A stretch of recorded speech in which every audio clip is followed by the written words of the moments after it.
Who's the current president of the United States? Who's the current president? Well, I guess it's a funny question Is it really? because yeah, I do think we live in a very interesting time where um, there's forces beyond our visibility that Like call the supernatural, shots. supernatural. Not supernatural. Oh, There's a group of extremely wealthy, beyond wealthy, like uber wealthy mm-hmm. individuals, not just in the United States but globally, Okay. that call the shots on both parties, not just one party. Okay. And so it's almost as though there's a bunch of horse trading taking place behind the scenes. And so, from that perspective, I do believe the will of the American people was ignored in 2020, and the person that's in there is the person that these globalists put in, and that's and I what I would tell you is I have overwhelming proof. I'll actually be releasing proof about Illinois tomorrow.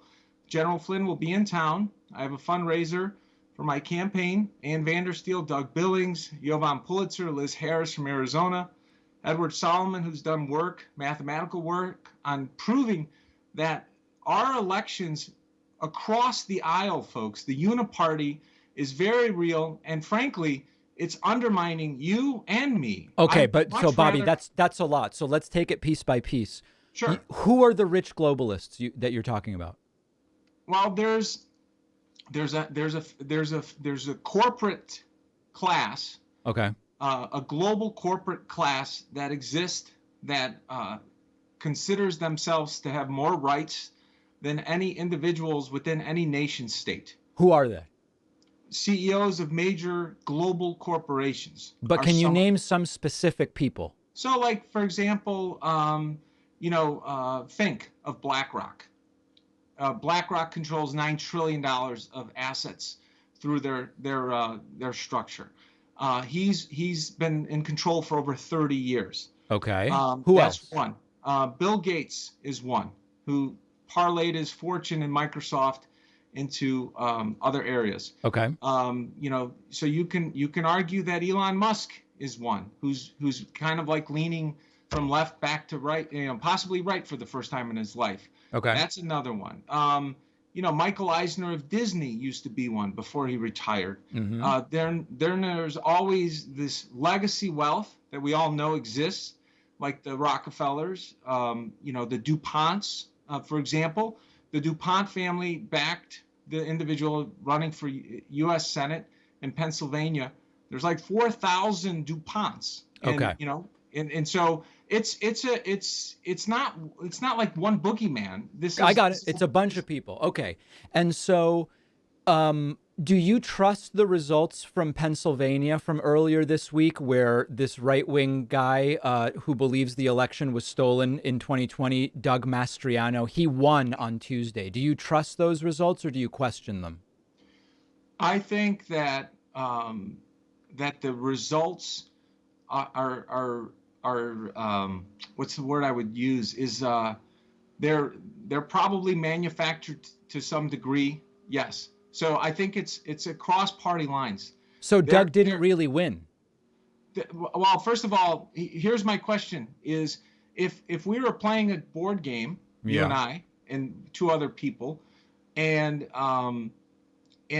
somehow we knew that there was some stuff flawed with the way the game was set up. Okay.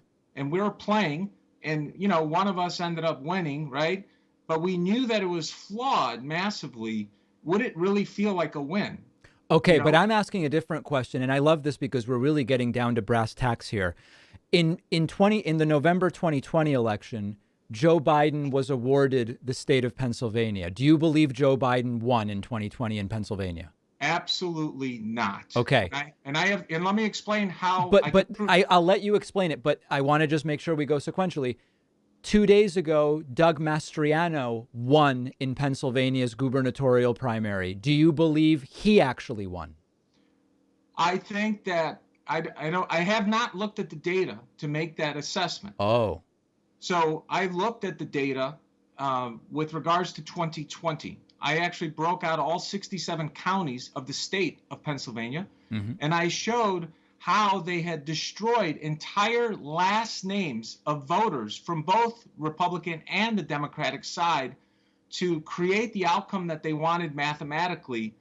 And it showed up in the voter registration files in the final result. They literally destroyed 695,000 individuals' names that didn't vote the way their algorithm wanted. And it's a brilliant way to hide their crime. Because, why didn't a single court accept this? well, first of all, a couple things. Number one, that information was provided to the Georgia State Senate. Okay? Wait, hold on. You're talking about Pennsylvania, but now you're talking about Georgia? Because I released those results. I testified before the Georgia State Senate. With the Pennsylvania results? Because those votes were shifted to Georgia. They shifted votes from Pennsylvania to Georgia. To Georgia, like a stock portfolio algorithm. And who did it? People in Pennsylvania or people in Georgia? Somebody, whoever has the power to control the voter registration files and the voting system of those two states did it. What person would have control over both systems in two different states? I think that there's multiple entities that probably have the means to do that. Like who? Let's just say the DNC and the RNC. Maybe they did it together, for all I know. The DNC and the RNC took control of the Pennsylvania and Georgia systems to shift votes from one to the other. But Biden won both, so what was the point in shifting them?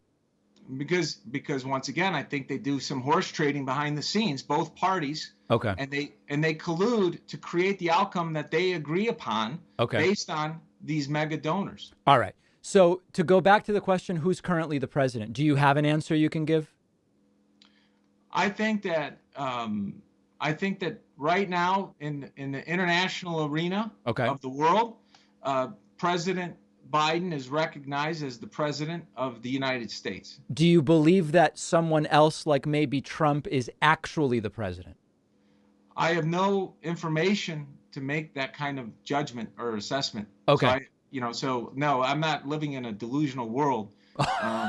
Where somebody is thinking, there's some kind of like secret plot. Shadow presidency or something like that. No. I don't believe in any of that. Oh, but good. I do agree with what Elon Musk said, in which he said whoever controls Biden's teleprompter is really running this country. Okay. I do agree with that statement.